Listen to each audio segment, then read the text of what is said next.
Vous, oui, vous, est-ce que vous voulez des images de vos amis nus sans leur consentement? Eh bien, c'est possible aujourd'hui, grâce à l'IA. Et pas n'importe laquelle, évidemment. On parle de Grok, l'IA d'Elon Musk. Grok peut déshabiller des femmes à la demande, si on lui donne une image. Et des hommes aussi, mais c'est plus utilisé sur les femmes. Vous me direz pourquoi. Grok, c'est l'IA d'Elon Musk. Elon Musk, c'est aussi Twitter. Quand on va sur Twitter, on peut faire des demandes à Grok. Et on a découvert que si on donnait une image d'une jeune fille à Grok, on pouvait lui dire « Retire-lui ses vêtements, génère-moi une image d'elle, comme si elle était en lingerie ». Sur la plupart des IA, ces requêtes, elles sont bloquées. Mais sur Grok, bah non. Tout roule, il s'exécute. Je vais essayer de vous mettre quelques exemples en illustration sans faire bannir la vidéo, mais c'est assez explicite. Alors comment ça marche en gros? Parce que oui, j'imagine que vous voulez savoir pour un ami. Vous fournissez simplement une image à Grok et vous lui dites remplace ses vêtements par de la lingerie et un string. L'IA va conserver le visage, l'arrière-plan, mais transformer les vêtements. C'est hyper bien fait. Je m'y attendais, ça allait arriver, mais ça me met mal à l'aise.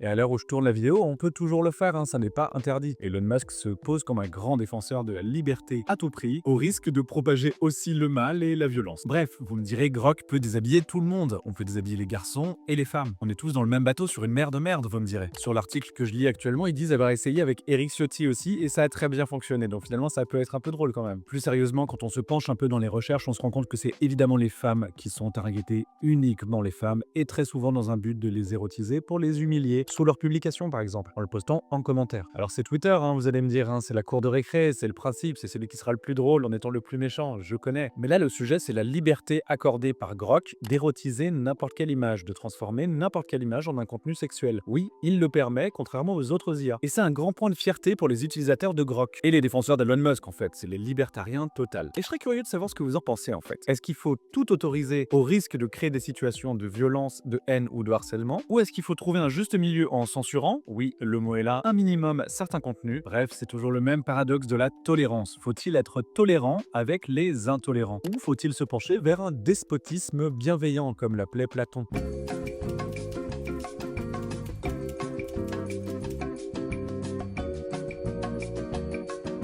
Mon point de vue sur le sujet, je pense qu'il est assez clair en fait. Vous pouvez me traiter de gaucho si vous voulez, mais je pense qu'il faut légiférer, réguler, encadrer ces trucs-là. C'est trop dangereux et on voit ce que donnent des humains avec trop de pouvoir et trop de liberté malheureusement. Parce qu'il faut comprendre que tous ces sujets de nouvelles technologies et de liberté sont liés. Quel encadrement on donne à ces nouveaux pouvoirs conférés à des géants de la tech? Quel cadre on crée pour éviter que les humains n'abusent? Quelle punition préparer contre les gens profondément malveillants ou simplement les trolls? C'est un tout nouveau monde qui est en train de se redessiner, c'est passionnant à mon sens, c'est la meilleure époque, mais pleine de violence. Faites attention à vous, ne postez pas de photos de vous en ligne, même habillés. Désormais, on peut vous déshabiller. Le despotisme bienveillant, ça je te la pique Platon. Dites-moi ce que vous en pensez, et je vous fais des bisous.